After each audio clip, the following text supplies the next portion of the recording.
The curses in Deuteronomy chapter 28 only apply to the Israelites, the so-called blacks, Hispanics, and Native Americans of today. Deuteronomy chapter 28, verse 21. The Lord shall make the pestilence cleave unto thee, until he have consumed thee from off the land, whither thou goest to possess it. A pestilence is generally rendered as a physical condition, but it's also denoting something morally corrupting or anything harmful to morals or public order. In 586 BC, under Nebuchadnezzar, the Babylonian army sacked Jerusalem.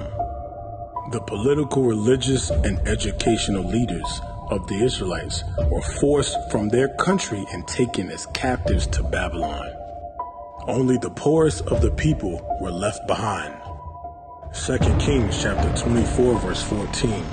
And he carried away all Jerusalem, and all the princes, and all the mighty men of valor, even 10,000 captives, and all the craftsmen and smiths.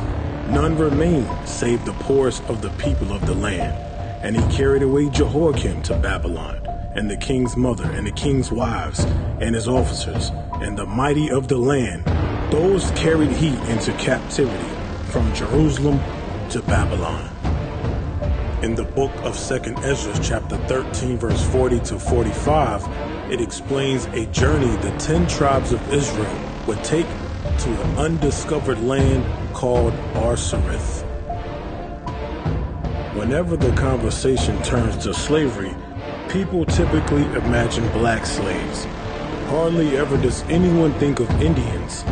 It is as if each group fits into a neat historical package. Africans were enslaved and Indians either died off or were disposed and confined to reservations. Such an oversimplification is troublesome because Indian slavery actually explains a great deal about the shared history of Mexico and the United States.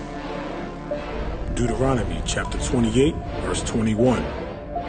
The Lord shall make the pestilence cleave unto thee, until he have consumed thee from off the land, whither thou goest to possess it. Cleave, to adhere firmly and closely or loyally and unwaveringly.